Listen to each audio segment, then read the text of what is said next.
Zone Defense. We talk all things NBA and NFL. Be sure to follow us on Spotify, Zone Defense Podcast, on Twitter at Zone Defense Pod, and smash that subscribe button down below because it really helps out our channel a lot. Also, for the question of the week, has Joe Burrow overthrown Patrick Mahomes as the face of the NFL following him defeating the mighty Chiefs in the AFC Championship game last weekend? Today we'll be doing our picks for the Super Bowl. How's it going, Roman? I'm good, Drew. Like you mentioned, it's finally Super Bowl week. I'm really excited. I like this matchup personally. This was the best possible option for me. And obviously, we're repping both the teams' jerseys, so that's pretty cool. Yeah, I found this little number in the basement, not the basement, my closet last night or a couple of nights ago. I kind of forgot I had it. So I'm happy to have it on here. I think I don't say I'm a diehard Bengals fan, but it's very cool to see them make it. I do know you're definitely a bigger Rams fan than I am a Bengals fan. But it is okay. It is what it is. I'm sure it's going to be a really intriguing and interesting matchup. It's definitely, at least the Rams, I think, didn't you have the Rams making the Super Bowl preseason? Oh, yeah. And I know I had them going pretty far, but I believe I had San Francisco. So we were almost right. Cincinnati, though, it's safe to say that nobody expected them. I think they were widely regarded as, I think I said this every episode the last few weeks, but they're widely regarded as maybe one of the worst teams in the league.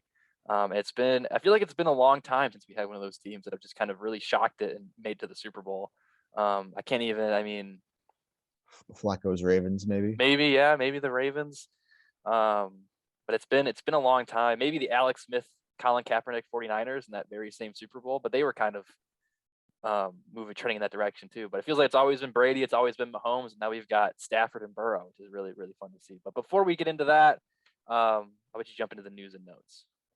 Yeah, so we'll start off with the Rams and Bengals injury reports. We're recording this the week of the Pro Bowl, but I think these injuries won't really make a difference in the grand scheme of things. Cam Akers, running back for the Rams, he got hurt last week with a shoulder injury. He didn't practice today.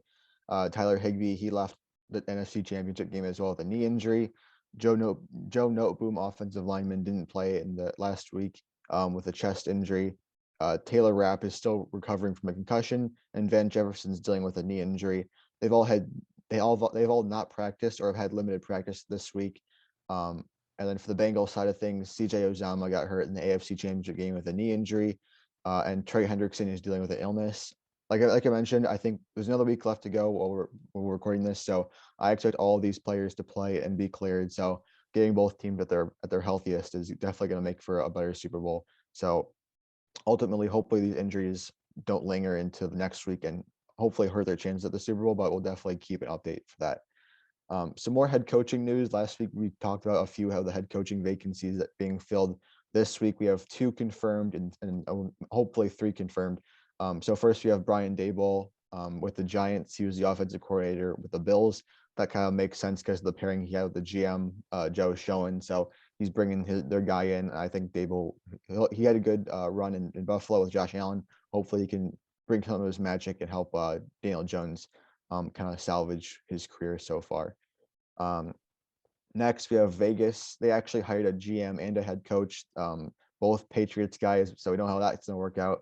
But the new GM is David Ziegler. He was the Patriots director of player personnel, and he brought in Josh McDaniels, their offensive coordinator, as their head coach. So we'll see how that goes. I think many people are actually going to give McDaniels a second chance. Obviously, it's been like 10 years since he was last a head coach in Denver. So maybe he learned some things, and we'll see how he does the second time around. But obviously, the Patriots coaching tree is notorious for doing bad outside of New England, other than arguably Brian Flores and Mike Vrabel. I think those two have done pretty well outside of New England.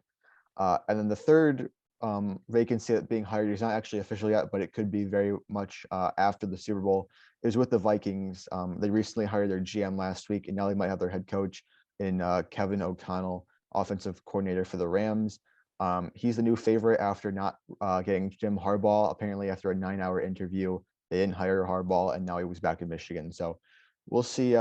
I think O'Connell is obviously the leading candidate, and they'll probably head that direction. But obviously, you can look to see Raheem Morris. He was obviously a favorite in Minnesota as well, and I thought maybe Kellen Moore was up for consideration, or Byron Leftwich. So ultimately, I think it's O'Connell that will get the job, even though it's not official. We'll have to wait a couple more weeks on that, but it looks like that's all done there. And then obviously the big news on the table, the third bullet point, although it should have been the first, and we probably should have a separate episode for it. But Tom Brady, he's officially retired from the NFL. A very sad time for us. There was originally confusion whether he was actually going to retire. Schefter broke it before Brady officially retired, and then people thought it was fake. Tom Brady Sr. TV12 accounts came out and said that it's not official yet. It's not official till Tom Brady says it is. And then like 2 or 3 days later, he posted to his Instagram account with a very long statement calling it quits after 22 years. I thought he could have played 2 to 3 more years at least. Drew, I think you might agree with that as well. I mean, he's leaving at the top of his game. You see guys like Roethlisberger. He was younger than Brady, but he was not near the top of his game. Peyton Manning retired at 39. He was limping in that last year, very struggling with his arm injury and stuff like that. But went out with a Super Bowl, so that's good for him. Tom Brady, though, he could have at least went 2 to 3 more years. So the fact that he's leaving at the top of his game, I mean, he really goes out a winner, even though they were not able to win a championship this year, although they did win last year. And you can officially say for certain that Matthew Stafford did retire Tom Brady. But other than that, we'll kind of leave it at that. Those are the news and notes. Drew, I'll let you take it away. Yeah, so I don't really have too many comments on the injury reports. But I'm gonna focus mainly on the head coaching and the quarterback. Obviously Tom Brady retiring, the quarterback of all quarterbacks. To tell you the truth, O'Connell, I really have no opinions on him. Obviously he did great work with Matthew Stafford this year, so good luck to him in Minnesota. I think it's good they have an offensive guy coming in the building after Zimmer. Of course, Chris can't be here tonight, but if he was here, he'd have all sorts of hot takes about Zimmer. So I think it's good to have an offensive mind in there, but I don't really have. It'll be interesting to see where he goes. Obviously, the big news there was Jim Harbaugh not deciding to go to Minnesota, but we'll have to wait and see what happens with O'Connell.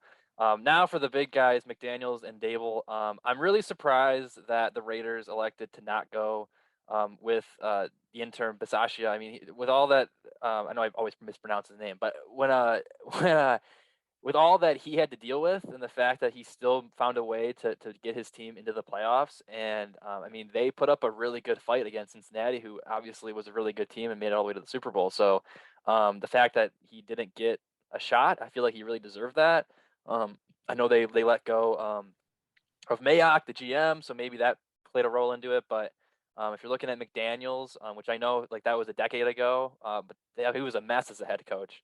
When you're looking at him and you're looking at the interim guy that just got you to the playoffs, I know there was, I can't remember the name off the top of my head, but I saw one of the defense, I think it was a cornerback for the Raiders, sent this like really long, extensive note, basically just saying how he was Zasha was the father he was looking for and saved the day and all this stuff. And the fact that you really had it seemed like the locker room, Derek Carr, they really bought into him.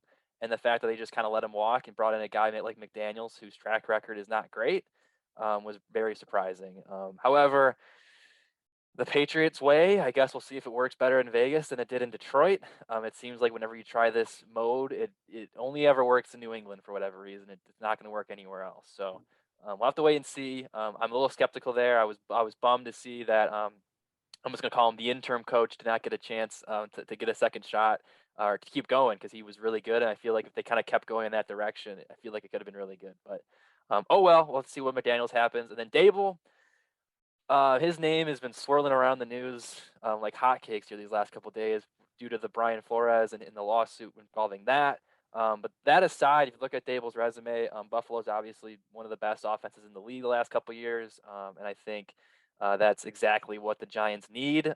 They had Joe Judge, they had all these random guys. I think Dable, the Buffalo, he comes from New England too, but he came from Buffalo. That's a really good coaching staff there with McDermott and everybody. So I think he's a good hire. Even though I think Brian Flores would have just been as good of a hire. And I do not agree with the hiring practices that happened. That's very messed up. But again, we don't need to dive in too much into that. So you want to focus really more on the on-field football action. But yeah, hopefully, if I can comment on the Flores stuff real quick, hopefully that stuff behind the scenes in the NFL gets taken care of and stops being an issue. It seems like every year, especially when you look at being offered to throw games, all this stuff. It's just, and the racism, obviously, it's just really messed up and really, it's not good for the game. So we got to get that out of the way. But final note, Tom Brady, he's like one of my role models, one of my idols, one of one of the guys I really look up to as a kid and even as an adult now.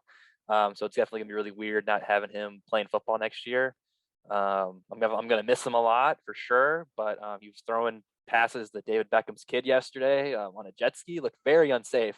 I thought when the kid hit the water, I was like, is he decapitated? It looked. I wouldn't do that. Maybe I would do it if Tom Brady was throwing the ball, but I don't know. It seems like he's enjoying retirement. Obviously, it didn't end well. I blame the Buccaneers for rushing Matthew Stafford when all you have to do is just play back. What are you doing? Because he easily could have had another awesome comeback, and he could even be playing this weekend, which I think would have been very possible. So it sucks how it ended, but it was a great ride. And shout out to Tom Brady. I know he's not going to watch this, but I Maybe, you love you, never man. know. You never know. Yeah, I love you, man. But anyway, I kind of talked a lot there. I had a lot I wanted to talk about the coaches and Tom Brady. Obviously, he's, like I said, probably my favorite athlete of all time. Did you have anything else that you want to touch on before we get into the Super Bowl? And then we also got some fun prop bets. Yeah, two more things. First of all, O'Connell, even though it's not official yet, he obviously was the offensive coordinator with LA, and you said that the McVay tree's actually done a pretty good job. That's produced guys like LaFleur, Staley in LA, and Zach Taylor, obviously, who's in the Super Bowl as well.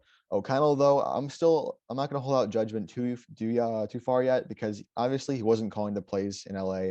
That was all McVay, so we'll see how he does on its own. I never really thought of him as a prominent candidate, but the McVay tree, for the reasons I mentioned, has been impressive so far. So we'll see if it pans out. And then Rich Bisaccia, the interim, as you mentioned, for Vegas. I saw rumors that he could potentially be back with the team as a special teams coach. Obviously, that's where he was before he was promoted. I don't know how true that is, but we'll see what happens. I assume some team will pick him up. I saw a rumor that he might get an interview in Jacksonville, since they haven't hired a head coach yet. So we'll see what team he lands with. If he's still with the Raiders, that's good, because I know a lot of players did like him and were upset when he wasn't hired, like you mentioned. So we'll see where he ends up. And like you mentioned, there's like 3, 4 more, or I think 5 more vacancies left. So we'll kind of cover those throughout the week when they're filled. So a lot left to happen, and a lot of great candidates still on the board. But other than that, I'm ready to hop into it. Real quick though, I will say Zach Taylor's obviously part of the Sean McVay coaching tree. I mean, this guy, man. I mean, what a ride for him. I mean, this is kind of a transition to the Super Bowl, but he's been on the hot seat. It feels like since the day he got hired. I think it was like I saw something before the season, like the most like unrecognizable NFL coach in the history of the NFL was Zach Taylor, because he just looked like a basic white guy, and he just sucked and didn't he just wasn't a good coach. And now he's playing in the Super Bowl. And I did see something. I think part of my take posted it, where it was like Joe Burrow saying like carrying mediocre coaches to like heights they've never seen or something like that. And it was like Coach O with LSU, because they won a national championship and Burrow leaves and Coach O just falls apart. And then obviously Zach Taylor, who like he's playing the freaking Super Bowl, and like not even a year ago, probably like 6 months ago, he was borderline going to get fired. So even during the season, I saw some things that Zach Taylor might get fired. So it's just crazy to see. I mean, I think he's a good coach, but I don't think they're here because of good coaching. But that's just my opinion. Anyway, we'll get into the Super Bowl matchup. The Rams and the Bengals. As I kind of said at the beginning of the show, we got the Rams, who are the best team, or not the best team in the league, but they were a team that many expected to be here. They got a great offense led by, yes, Matthew Stafford, and Cooper Kupp had one of the best receiving seasons ever this year. And Odell Beckham Jr. is kind of coming on at the right time as well. And then defensively, they've had one of the best defenses in the league, it feels like, for at least 5-6 years now, with Aaron Donald, Jalen Ramsey. Von Miller's looking like old Von Miller again.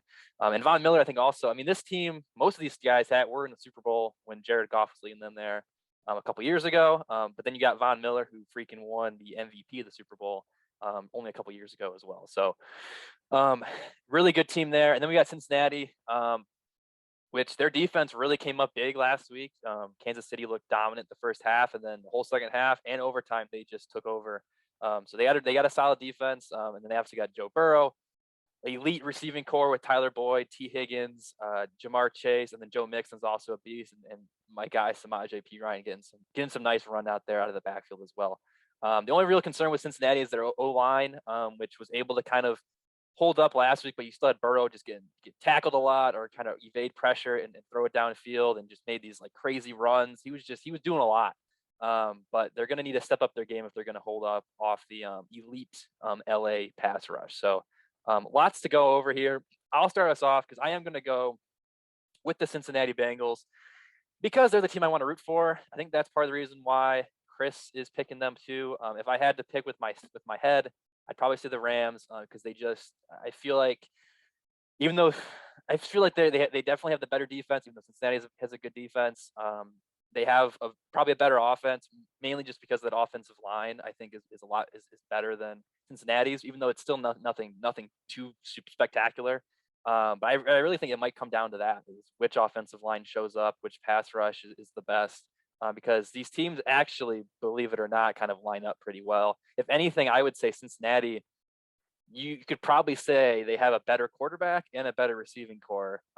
Because outside of Cooper Kupp, I'd say he's the best receiver of this group. But like Jamar Chase, I don't think he's that much worse than Cooper Kupp. And I would say T. Higgins and Tyler Boyd are better kind of secondary options than Tyler Higbee and Odell Beckham Jr. So I will say I think it's going to be a really good game. I think some people are kind of expecting this to be a blowout, but I do think Cincinnati is going to put up a fight. And even though, again, if I had to think with my head, probably go with the Rams. They have the experience and they're better coached.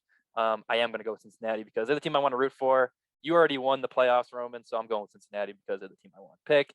I already know who you're going with, so I don't even know if I need to let you talk, but you can go ahead and talk if you want. Like I mentioned at the top, this is probably this is my ideal matchup out of the four still remaining last week. So I'm very excited for this matchup. I know you might disagree, but I think these two quarterbacks are the most likable in the league. And I think you're going to be happy for either one of them, no matter who gets the win. Like you mentioned, though, you've been having your hot takes on staff for the whole year. So I'll be happy if he wins, especially, or Burrow, because I know that he'll probably get a few more in his career as well. Obviously, there's two SEC quarterbacks, old school versus new school. SEC, obviously, Stad went to Georgia back in the day, and Burrow just came out of LSU. So just kind of seeing the generations play against each other, I find that very interesting as well. I do agree with your couple points about the wide receiver course, and I guess we're talking about position groups as a whole. The Bengals have the better wide receiver group, that's for sure. I'd also argue they probably have the best running back on the field on both sides in Joe Mixon. I know Cam Akers, when he's fully healthy, he can be all right, but he's obviously had some fumble concerns the past few weeks. And they've also kind of been going running back by committee with him and Sony Michel as well. So who knows what kind of tandem they'll break out this week, what the splits will be. But overall, if we're talking the best running back that'll be playing this Sunday, it'll be Joe Mixon. Obviously, the big key is the defense for the Rams stepping up, forcing pressure. I mean, the Titans got 9 sacks on Joe Burrow with a worse defense, so this could be a very long day for Burrow. So they got to double team Aaron Donald, double team Leonard Floyd. Ashawn Robinson's actually been doing pretty solid the past few weeks, former Lion. So the defense is going to cause a lot of pressure. It's just a matter of Burrow getting the ball out. I don't think he'll be able to take shots down the field, and we'll kind of talk about this a little bit in the prop bets, but I don't think he'll be able to take shots. I don't know if they'll have many big plays. So Burrow is going to have to do a lot on his own to get the ball out pretty quickly with the offensive line. Even though they only gave up 1 sack last week against the Chiefs, that was very impressive for them to do that. But I think the Rams are just going to be too much to handle. And Stafford, I think last week he had to do a little bit too much. He had like 40 plus attempts. That's not usually his game. He's been lessening his attempts throughout the season, only getting like high 20s, early 30s like attempts per game. So last week he had to do a little bit too much. I think this week he'll be able to kind of feed the ball to all aspects of the offense, not have to do a whole lot. That by any means, it's not going to be an easy matchup for the Rams. It's not going to be a cakewalk for them. I do think it's going to be a very close game. Obviously, the last 6 games have been decided by 1 possession, game-winning field goals most of the time, or that overtime touchdown with the Chiefs had. But I'm very excited for this matchup. It's not going to be an easy win for either team. I think both teams still have a great chance of winning. Obviously, you have the Rams, who are just the better overall roster, and I think they have a lot of Super Bowl experience. Obviously, they were there 2 years ago, but they also have Super Bowl winning experience with Von Miller and a few other players on that team who have won Super Bowls before. Whereas the Bengals, all of them are new, but they're just hot. So when you play a team that's hot, you never know what's going to happen. They arguably have more momentum on their side than the Rams do. But like you mentioned, coaching is not the reason the Bengals are here. I would just say it's Joe Burrow. I think he's just the magic that makes it happen. And then the Rams, this is what we expected out of them. So it's a tale of 2 different teams, honestly. It's really interesting how both these teams got here, where one had these expectations going into the year and one just kind of came out of nowhere. which makes it even more interesting. I'm not going to waste any more time. I'm going to pick the Rams. We all know that. I've been picking them all the playoffs, and they've come through for me every time. So I'm very excited for this game. And like you mentioned, I would be fine with either winner, because I know it's going to be it's going to mean a lot to that team and that quarterback as well. So overall, I'm looking forward to it. Yeah. As you were talking there too, I feel like I don't know, like Matthew Stafford. I'm not. This isn't a Matthew Stafford rant, but I'm just saying, game on the line. What quarterback would you rather have with just laying his balls on the table and just being like, I'm the man. I'm going to win this game for us. I would take Joe Burrow over Matthew Stafford. He feels like I don't know. I feel like he's got that killer. I know Stafford had the chance I to really thought I thought you throw I and thought everything, I but thought you were going to give Stafford props there. I didn't know no, that's no, the no, direction that you're going to. But no. wow, that's I mean, I know Stafford. He's two got that two thing with the arm where two he's like, fourth quarter comebacks in the playoffs so far, I back to know, back I weeks. get it. But Joe Burrow, he did. I would say he beat Kansas City. He beat Tennessee. Um, he beat Kansas City twice. I mean, that's crazy. And I Hmm. know, man, Stafford does the arm thing, and everybody gets excited. But um, I'm not saying he's not. I'm just saying Burrow. He just seems like he's got that killer instinct that not many other people have. So, and I think he's got that edge over Stafford. So, of course, the Rams might blow him out of the water. It might not come down to that final drive. But if you got a final drive, I think you got to go with Burrow and the Bengals. But I think it's going to be a really fun game. As we've talked about it more here, I'm getting more excited about it because originally I was like, it's just going to be the Rams. They're going to blow them out. And then as we're kind of talking about it, I'm like, okay, maybe it's Cincinnati. The only concern though that I have as a Cincinnati, backer. I'm not even gonna say fan because I'm not a bandwagoner. I'm not a Cincinnati fan. Let's be real, but I am, rooting for them in the Super Bowl. Um, Only concern I have is the momentum thing. We've seen that happen in the past where teams are on a momentum, then you have that Pro Bowl week off in between the conference championship and the Super Bowl, and they kind of lose some of that momentum. So that's a little concerning. But if they're able to kind of carry it over, man, I mean, I think it could be a really really good game. And I w- also, just final note, I know you got one more thing to say too, but if Joe Burrow wins the Super Bowl, I believe he's the third quarterback in NFL history behind Joe Namath and Joe Montana to win both a national championship and the Super Bowl, which is pretty sweet. And also, Burrow did it in literally 2 years if he does it because he won the 2020 national one and a half championship, really. basically, yeah, 2020 national championship and 2022 Super Bowl, and it was his his last two full seasons. His last season, of course, even if he played the whole year, Cincinnati wasn't winning the Super Bowl last year, but his last two full seasons of football, he could have won. He could win a Super Bowl and a national championship, which is just nutty, man. But did you have anything else you wanted to say before we get into the prop bets? Oh yeah, for sure. The big concern for the Rams, I don't think I mentioned this, is just Sean McVay. Obviously, coaching was a big contributor to the reason they got here, but their last game versus the Niners, it was very sketchy on Sean McVay's side. He had so many questionable challenges. He wasted two timeouts on challenges that weren't going to go his way at all.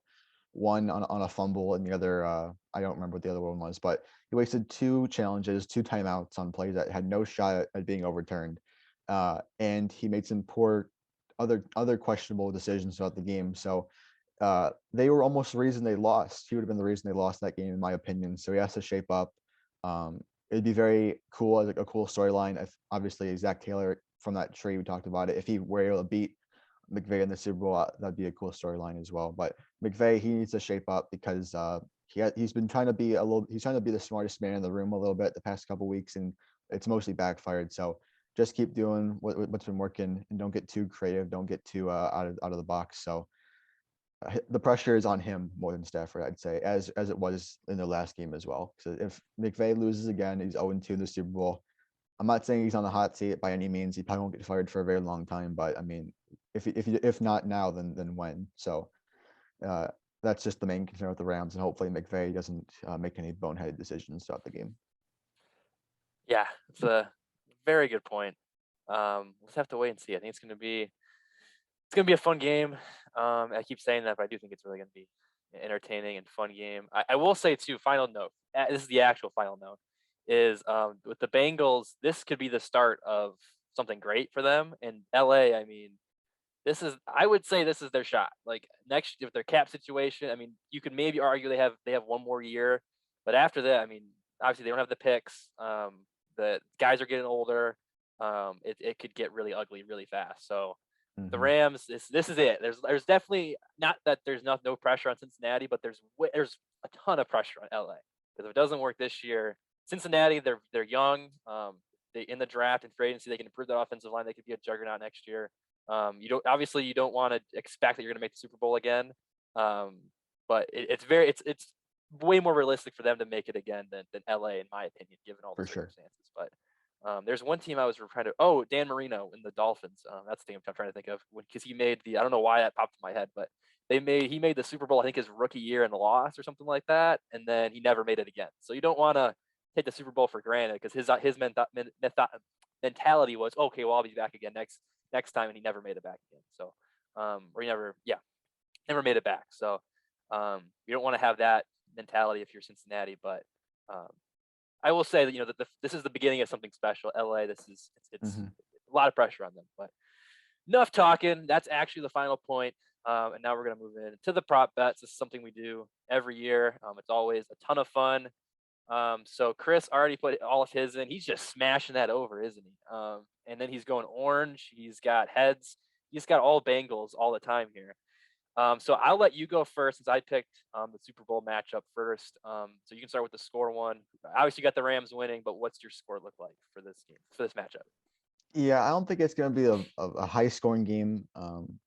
Just to reference the next one is the over under. I'm gonna take the under in this game and preface that real quick.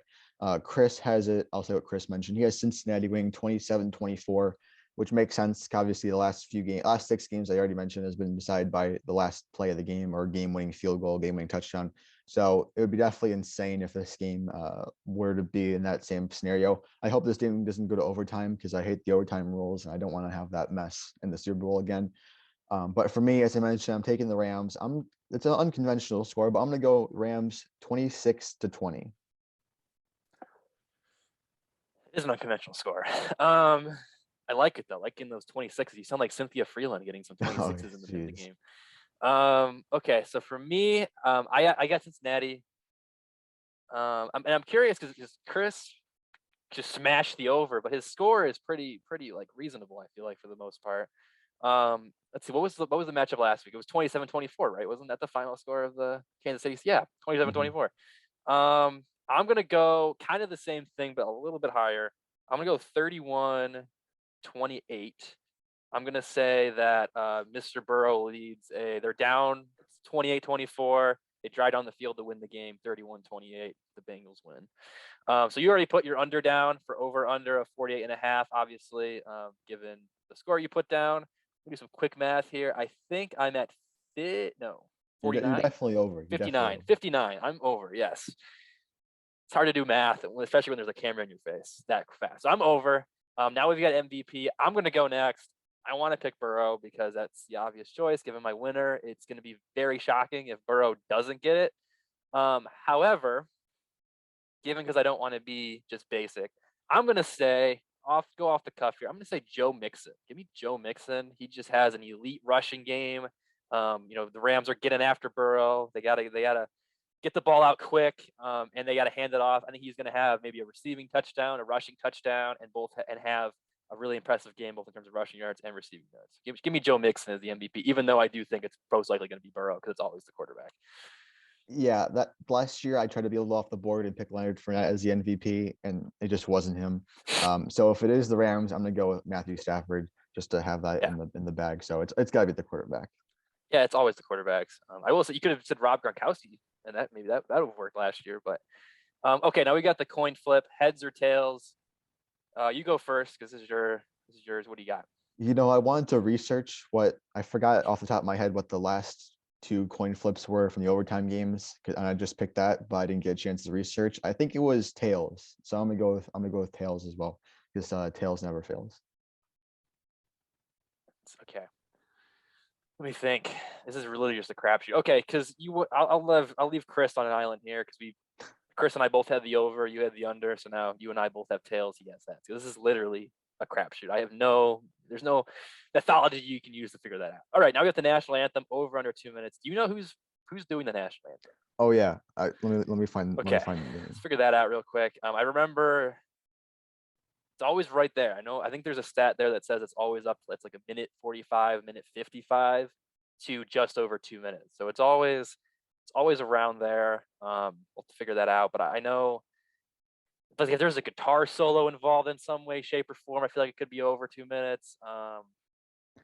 Mickey Guyton is doing National Anthem. Okay, because I have football knowledge. I don't have pop culture knowledge all the time, so I have no idea who that is. Give me the under though. I'm gonna go Four-time under. Grammy nominated. Great. I don't watch the Grammys, but I'm gonna go with the under. I feel like I pick the over every year and I never get it. Give me the under here. And since Chris went the over, I'll just go different. Now this one I actually researched. I looked up a video of previous performances, and it was under 2 minutes. So I'm gonna go with the under again, Okay. and hopefully this one hits. All right. What about Gatorade color? This is my personal favorite one that we do. Yeah, I think that last year we were both. We all picked different colors for our own justifiable reasons. I'm gonna go with blue because if the Rams win, I think it'd be cool for them to get showered in blue. So I'm gonna go with blue. So here's my thinking is they're not gonna they're gonna make neutral Gatorade. I feel like, right? I was just gonna say that. Yeah. I feel like so I don't think it's gonna be orange. I don't think it's gonna be blue because if the Rams win and they get dumped with orange, it's gonna be like, what are we doing? So I don't think it's gonna be yellow either, and I don't think they make black Gatorade to my knowledge. So I'm gonna go with red. It's a neutral color. Actually, maybe is it too close to? No, I'll go with red. It's classic. I'll go with red. It's neither of those colors, even though it is kind of like orange. So I'm gonna go with red. I did kind of do some research and think about that question. This isn't just an off the cuff like my heads or tails one. Now we got first touchdown score. So I actually think the Rams are gonna get off to a hot start, but they always get off to solid starts each game, especially obviously going up 28-3 against Tampa Bay. So it just based on who's going to find the end zone first. I mentioned this guy earlier. Give me Tyler Higbee. Let's just go really off. Let's get crazy. Tyler Higbee finding the end zone. Stafford loves his big tight ends. You could say Cooper Kupp too, but I feel like it's always a random guy. So I'm going to get Tyler Higbee. In their divisional game, the first touchdown score was Kendall Blanton, obviously, because Exactly. Higbee was out. So if Higbee does play, I think that would be a very good pick. I was doing a little thought about this myself. I think the Rams do score first as well. Obviously, Chris put T. Higgins. He thinks the Bengals are going to score first. I was thinking either Sony Michel, Stafford potentially rushing touchdown up the middle, but I think just the connection he has with Cooper Kupp, I don't know if it's the obvious choice, but I think they're going to get that connection started right away, and I think it's going to be a touchdown to him start the game. Yeah, and I kind of forgot Tyler Higbee was out when I was talking. Well, so I think you will play.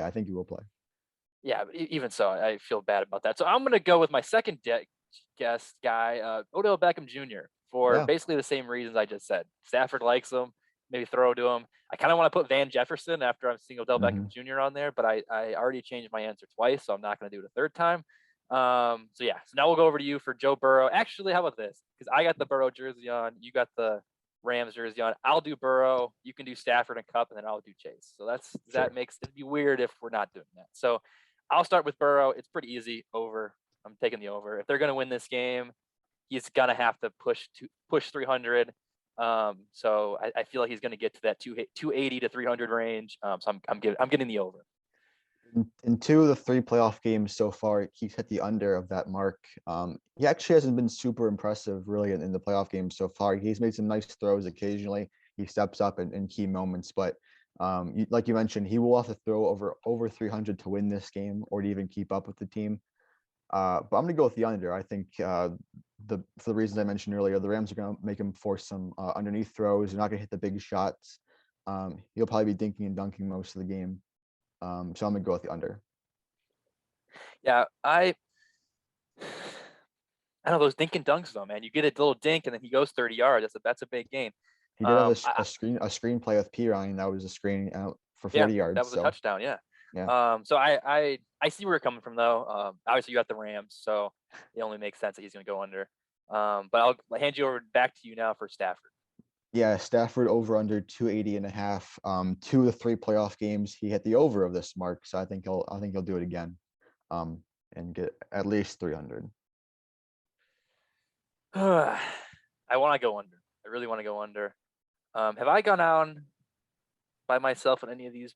No, I haven't. I'm gonna go. Give me the under because I feel like we might all be agreeing on these final 2. So I haven't gone on by myself on any of these. So give me the under for Stafford. I'm gonna say he gets 280 even. That's my guess. So technically it is under 280.5. So give me the under for that. Hand it over to you now, though, for Cooper Kupp, 105 receiving yards, 105.5 receiving yards, excuse me. Yeah, I mean, obviously, many people would think it's a lock, but he didn't even get 100 yards in their first game versus the Cardinals. Obviously, they didn't really need him as much, but normally Cup, he started off a little bit not there. Obviously, Stafford trying to spread the ball early, but obviously down the stretch when Stafford needs him most, he'll target Cup.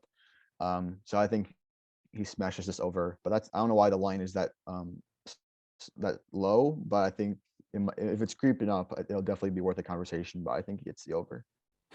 Yeah, I really want to say under for this one too, but I know I'm going to be wrong about one of Stafford or Kupp, so I'm going to go over here to just kind of cover my bases. So give me the over. Even though it doesn't really make any sense that Stafford would be under 280 and Kupp would be over 100. But hey, let's just cross our fingers that the Bengals are able to lock down every other option on the Rams. We'll have to wait and see, though. Now we got final one, Jamar Chase, 5.5 receptions. Give me the over for this. If they're going to win this game, he's going to have to be very involved, especially in my head where I got this miraculous comeback down the stretch. Just dump it to Chase, have him go to work. In my opinion, he has to hit the over for them to win this game. So give me that. I think 6 receptions is very, very reasonable for Chase. So I'm going to go with the over there. And it looks like you agree with me. Yeah, I mean, you'd think this is an obvious one, but versus Titans, he only had 5 receptions, and versus the Chiefs, he only had 6. So this is a little misconceiving or misdeception, my bad. But I'm gonna go with the over as well. I think, like you mentioned, if the Bengals are gonna win, they're gonna have to chase the ball among their various great weapons. I think so. I think the reason that this is so low is because you have Boyd, you have Higgins, who takes up a lot of work also. So I can definitely see why the line is so low at 5.5, but for the reasons that you mentioned, he has to do a lot, especially to win this game. So I'm gonna go with over. Yeah, and I believe, if memory serves, and again, college is of course very different than NFL, but I believe, yes, Jamar Chase broke the record for receiving yard. Here we go. He had 9 catches for 221 yards and 2 touchdowns in the national championship game against Clemson a couple years ago. So he's when the lights get bright, he shows up and he's able to play well. So hopefully, for my sake at least, that happens again for this prop bet and also for all of our prop bets. So of course, like I said, LSU national championship game is much different than Cincinnati Bengals Super Bowl, but it's not that much different. The lights are still very bright. There's some people that care more about college than NFL. So, but yeah, anything else you want to add here before we get out of here? No, the prop bets are usually really fun to do. We'll keep track of that. But like you mentioned, I won the playoff pick'em, so yay me. But overall, really excited for this game for the reasons we already mentioned, and yeah, we'll see who comes up on top. Yeah, as I said before, I'm more excited about this matchup than I was before we record this episode. So that's always fun when these episodes get me more excited about the game. Only because on paper the Rams seem like they're a much better team. But hey, I mean, I be honest, I don't know if I said it last week, but I thought the Rams were going to plow San Francisco, and it looked like for long stretches of that game, San Francisco was going to win. So. Mhm. Yeah, who knows? The Rams seem like they always find a way to shoot themselves in the foot somehow, and they've been able Yep. to survive this far. But hey, Cincinnati, Joe Burrow is right there. Who knows? Maybe they're riding high, like you said, so maybe they'll be able to win it. But really looking forward to this game. And yeah, and I think we'll be back again to look at the prop bets and of course review and wrap the season up a little bit. But I'm and, also and recap the Super Bowl. I'm also looking forward to the halftime performance. We didn't mention that at all. I think that's going to be a very good performance by Snoop Dogg, All sorts of Eminem, it's a Mary bunch J. of people. Blige, Yeah. Kendrick Lamar, and Dr. Dre. I mean, you can't go wrong. You can't go wrong. We should have done Yeah. a prop bet of what song they're going to start out with, but there were so many options to choose from. So Yeah, we didn't even do a prop bet on like commercials too. Those are always fun to watch, even though they've been kind of crappy the last few years, in my opinion. But the game itself should be fun. And as I said before, we will be back to recap the Super Bowl, recap our prop bets, and just kind of put a wrap on the 2021-22 NFL season. But once again, we are the Zone Defense Podcast. We do these episodes of the NFL every single week, along with fantasy analysis and breaking news. So be sure to subscribe to us on YouTube and follow us on Spotify and Twitter at Zone Defense Pod, and search us on Apple Podcasts. Be sure to smash that like button down below and leave a comment because we love reading all your comments. So let us know about the prop bets. If you want to answer all of them and give us what you think, go ahead. If you let us know what you thought about the coaching, the Brian Flores situation, if you want to, Tom Brady's legacy, how you thought Tom Brady's retirement. He retired and he didn't retire, then he retired again. what you thought about that fiasco. And of course, let us know what you think about the Super Bowl matchup and the conference championship. Something, if anything surprised you with those games and the Chiefs going down, please let us know in the comments. Like I said, we love reading them and we try to respond to them as quickly as we can. But once again, thank you for listening to this episode, and we will see you next time. Peace.